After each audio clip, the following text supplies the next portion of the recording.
Bonjour, on se retrouve aujourd'hui pour un nouveau point lecture qui va être un bilan du Summer Readathon organisé par Emeline de la chaîne Perfect Flow. Elle a organisé un readathon sur le principe du Reading Rush américain, je crois. Donc ce petit challenge a eu lieu du 10 au 16 août 2020. Alors si je regarde là, c'est parce que j'ai mes notes ici, tout est noté là. Elle avait donc fixé 7 catégories et je vais donc faire un petit débriefing en suivant non pas l'ordre de lecture, ce que je fais d'habitude, mais l'ordre des catégories qu'elle avait proposées. Première catégorie, il fallait lire un achat de 2019 ou avant, donc ça ne posait pas de problème chez moi. J'ai choisi de lire une fin de saga, du coup j'ai concilié les deux, Les Messagers des Vents, le tome 4 de Clélie Avitt, et ce tome s'appelle le 5e Artefact. On est ici dans une saga fantasy où on va suivre Eriana qui va se retrouver partie prenante d'une prophétie. Elle va se retrouver être une élue et va devoir mener une quête qui va mettre en jeu les 4 éléments de son monde. Et donc ici, c'est la clôture de la saga. Ce 4e tome a fait flop chez moi. Voilà, c'est vrai que les 3 premiers tomes avaient été à chaque fois des lectures clairement mitigé, et là vraiment ce 4e tome n'a pas pour moi en tout cas relevé le niveau. Je pense vraiment que je n'adhère pas à la plume de l'autrice. Je pense que vraiment c'est moi le problème avec moi, ça marche pas en tout cas. Dans ce tome, alors contrairement aux 3 autres, là on est directement dans l'action, hein. Dans les 3 autres on avait plutôt un démarrage lent et puis ça s'accélère après. Là pas du tout, on a un démarrage sur les chapeaux de roue. Mais c'est peut-être un peu ça que je reproche sur ce tome, ce qui est paradoxal, c'est que il se passe beaucoup de choses, mais il se passe tellement de choses qu'au final, moi ça m'a encore plus embrouillé. Je trouve qu'on n'a pas tant d'explications que ça. Les événements s'enchaînent, ils s'enchaînent, on n'a pas le temps de respirer, mais on n'a pas le temps non plus de ressentir les choses. Enfin, ça reste mon point de vue. Les personnages font certaines actions que j'ai pas comprises. Il y a des personnages qui meurent, mais ça fait plof. Enfin, en tout cas, chez moi, en gros, on a une ligne, un machin est mort. Ok, d'accord, mais voilà, je sais pas, on pourrait avoir un peu d'émotion, non, je sais pas. Avec moi, ça l'a pas fait. Trop de personnages qui font trop de choses. Voilà, ça m'a pas plu. Comme les autres tomes également, on démarre l'histoire et on n'a toujours pas de rappel. Donc moi, je vous conseille de les lire assez rapprochés malgré tout. Si vous voulez pas les relire à chaque fois, voilà. Voilà. Bon, avec moi, ça a fait flop. Je doute pas, hein. J'ai vu que c'était une série qui avait plutôt de bonnes notes. Mais bon, voilà. Chez moi, ça n'a pas marché et j'en suis la première. Désolée, c'était donc Les Messagers des Vents de Clélie Avitt. Mais j'ai fini une fin de saga et ça, c'est toujours bien. La deuxième consigne, c'était lire un roman de science-fiction. Et moi, j'ai choisi de lire un titre qui n'est pas très connu, qui s'appelle La Marque de Anne Loyer. C'est une dystopie plutôt middle grade peut-être. Voilà, je ne suis pas sûre qu'on puisse le mettre en young adulte, dans jeunesse non plus. Donc en fait, on va suivre, dans cet univers-là, il y a la cité de Chios, et à côté de cette cité vit le peuple des tentes, donc un peuple qui vit, donc, comme son nom l'indique, voilà, sous des tentes. À chaque enfant qui naît, des marqueurs de la cité de Chios sortent et vont marquer certains enfants qui vont naître. Et ces enfants qui vont naître à l'âge de 15 ans vont être autorisés à aller vivre dans la cité de Chios où pourront être exaucés tous leurs vœux. C'est la cité merveilleuse. En effet, dans cet univers complètement désertique, le peuple des tentes est complètement soumis à la ville de Chios. Chios pourvoit à tout, à l'eau principalement, à la nourriture, etc. Et le peuple des tentes espère vraiment à chaque fois que leur enfant ira trouver le bonheur dans cette fameuse cité. On est dans un univers dystopique, donc je vous laisse imaginer que finalement cette merveilleuse cité de Chios, elle n'est pas si merveilleuse que ça. Et on va suivre particulièrement une jeune demoiselle qui s'appelle Sika, qui va se poser des questions et donc va être amenée à à faire des actions pour essayer de découvrir ce qui se passe exactement dans cette cité formidable. Alors la première chose qui m'a frappée sur cette dystopie, c'est l'écriture. L'écriture de Anne Loyer, je l'ai trouvée, j'allais dire superbe, c'est le premier mot qui m'est venu. En tout cas, elle est très fluide, parfois on reproche un peu aux jeunesses au middle grade une écriture un peu facile. Là, j'ai trouvé que c'était pas le cas. Alors j'ai pas noté parce que c'est pas mon genre de noter des citations, mais il y a plusieurs fois quelques phrases qui m'ont un peu tapé, qui m'ont fait ah, c'est un français dans ta face. Voilà, des phrases qui vous remuent un peu. On a également, décidément, une petite portée écologique malgré tout. Voilà, on ne sait pas du tout dans cet univers, en tout cas, si la totalité de la planète ou si est désertique ou si on a vraiment seulement une petite portion. En tout cas, on nous dit clairement l'importance de l'eau dans cet univers. Donc voilà, une petite connotation un petit peu écologique. Et puis, ça reste. Alors par contre, ça reste une dystopie super classique, vraiment très très classique. Si vous en avez déjà lu beaucoup, il n'y a pas de grand retournement, il n'y a pas d'énormes surprises. On est sur un schéma dystopique hyper classique, mais voilà, moi j'ai trouvé que c'était bien fait, c'est bien mené, bien construit, une belle écriture, des thématiques voilà, qu'on a déjà vues bien évidemment, mais bien traitées. Voilà, j'ai trouvé ça bien. Voilà, du coup j'ai mis les autres titres d'Anne Loyer dans ma wishlist si jamais je tombe dessus. Et en tout cas, si vous avez l'occasion de tomber dessus, si vous aimez les dystopies, je vous le conseille. Voilà, vous allez pas, ça se lit hyper vite, hein, vraiment. Voilà, vous avez des grosses marges. Il y a vraiment, les chapitres sont assez courts, ça se lit bien, c'est assez aéré. Donc le titre est pas très très long non plus, de 330 pages. Ça se lit bien et voilà, moi je le recommande. Voilà, si vous voulez, pareil, c'est un one shot, donc là pareil, vous ne lancez pas non plus dans un truc à rallonge. Mais en tout cas, c'était une bonne lecture et plutôt une chouette surprise. Troisième thématique, un titre avec un seul mot, un titre qui est fait d'un seul mot, parce que c'est vrai qu'en France, on a plutôt des titres à rallonge. Dans les pays anglo-saxons, ils ont beaucoup plus de titres à un seul mot, et moi j'ai choisi un titre qui me faisait envie depuis très longtemps. Terminus de Tom Sweterlich, ici chez Albin Michel Imaginaire. On est dans de la science-fiction adulte, on est à la croisée des chemins, je dirais, entre la science-fiction et le policier. Alors, on va être ici dans un monde dans lequel on peut voyager dans le futur. On ne peut pas voyager dans le passé, mais on peut voyager dans le futur. Enfin, certaines personnes, en tout cas, voyagent dans le futur, les agents secrets. Et il s'avère que les agents secrets ont découvert le terminus. Sauf que ce terminus, apparemment, a l'air de se rapprocher, et de se rapprocher beaucoup plus vite que prévu. Et également, ce terminus, qui est donc la fin des temps, il est absolument atroce. Il a l'air d'arriver très vite. En parallèle de ça, on va suivre l'agent spécial, donc Shannon Moss, qui va devoir résolutionner, ça n'existe pas, trouver le criminel qui a massacré une famille. Et donc je dis des bêtises, c'est pas le criminel qu'elle va trouver. Donc un criminel a massacré sa famille, tout le monde sauf sa fille Marianne de 17 ans, et elle va se mettre en quête pour retrouver cette demoiselle. Vous vous doutez bien que à un moment ou à un autre, les deux événements vont plus ou moins avoir un lien. Alors comme vous le voyez dans le petit résumé que je viens d'essayer de vous faire, c'est une histoire qui est très riche, qui est, j'allais dire dense, peut-être pas, mais en tout cas qui a une certaine densité au niveau de la lecture. Il y a également beaucoup d'intensité au niveau du texte. Et il se passe beaucoup de choses. Moi j'ai beaucoup aimé ce titre, j'ai trouvé ça très intéressant, vraiment très intéressant, j'ai beaucoup aimé. Par contre, si vous êtes en bad mood, je ne vous le conseille pas forcément, parce que c'est vrai qu'on voit ce terminus approcher et ouais, il y a un côté un petit peu déprimant quand même, une espèce de fatalité qui est pas très joyeuse.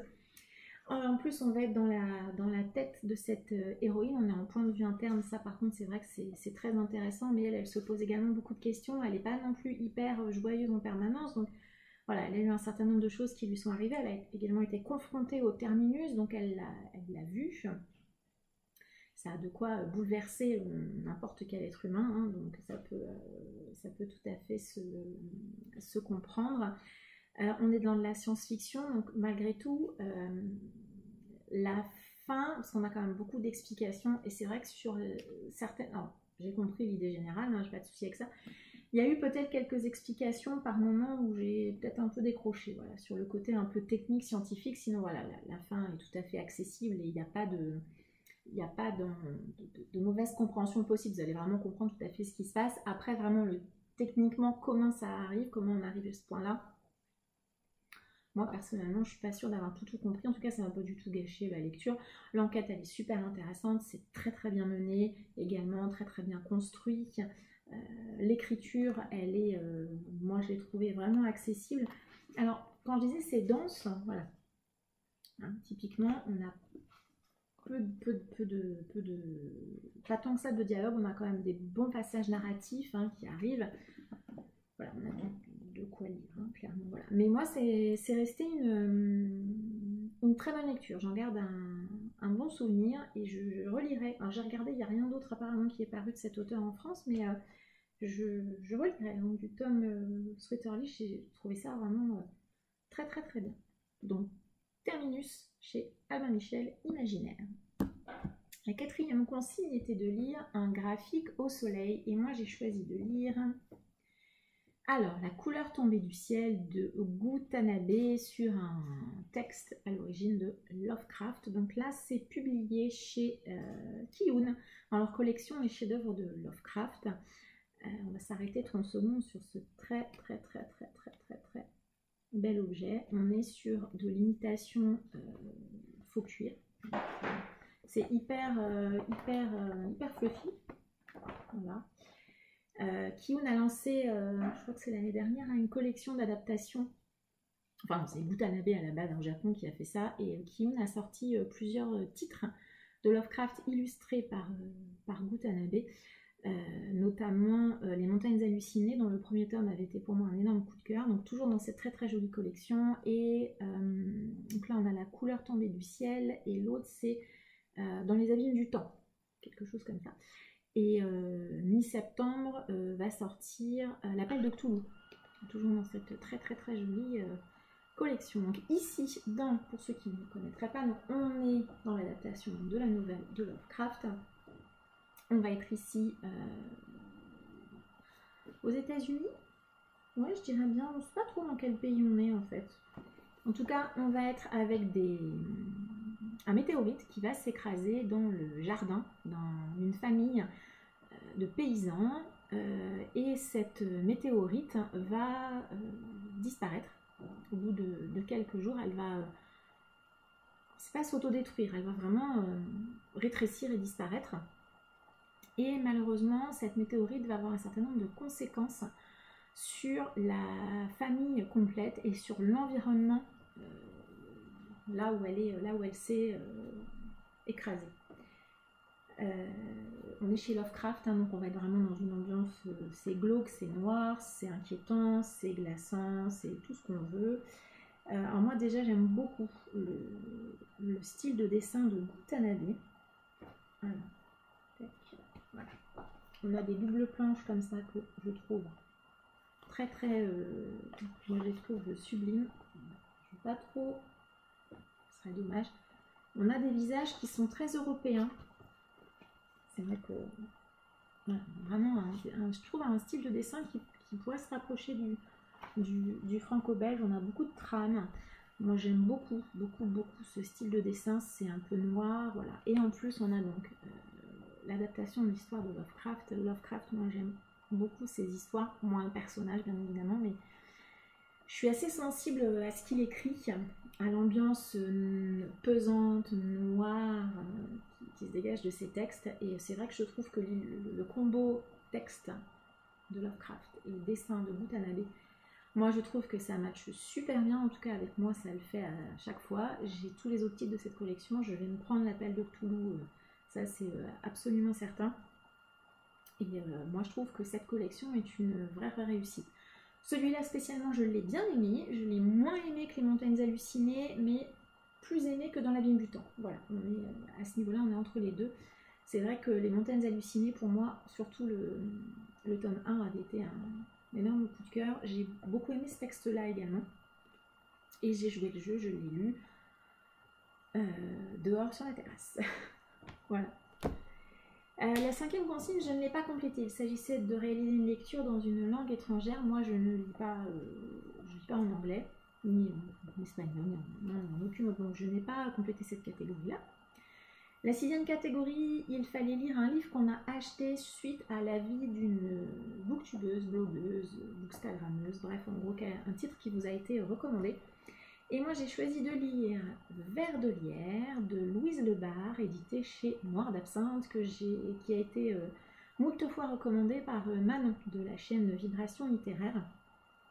Dans ce titre, on va rencontrer Olivier Moreau, qui est un écrivain qui est un petit peu confronté au syndrome de la page blanche, et il va décider de partir dans la maison de sa grand-mère, qui est décédée un peu de temps avant, en espérant que l'ambiance générale du village, et puis... alors, je ne sais pas pourquoi est-ce que c'est en Bretagne, je ne sais pas pourquoi j'ai l'impression que c'est en Bretagne. Peut-être pas, en tout cas, voilà, sa grand-mère est décédée, et il décide de retourner dans cette maison qu'il connaît bien, dans ce village aussi, où il va être confronté à la légende du ver de lierre, et il va rencontrer également une famille qui s'est installée, et une femme particulièrement qui s'est installée dans le village. On est dans un texte d'ambiance, je dirais, un petit peu gothique. Voilà, donc moi j'ai bien aimé, j'ai beaucoup aimé cette lecture. J'ai eu un petit peu peur au début, je sais pas pourquoi, l'écriture de Louise Lebar au début, j'ai eu du mal. Alors est-ce que j'étais pas assez concentrée, pas assez dans le mood général de la lecture gothique. Alors je mets des guillemets, c'est pas non plus 100% gothique, mais on a une petite ambiance là qui est plutôt sympathique. Mais c'est vrai qu'elle a un style bien à elle, et je sais pas, au début je m'y attendais pas. Alors, voilà, j'ai eu un petit peu de temps d'adaptation, et puis une fois que je m'y suis mise, ça l'a plutôt bien fait.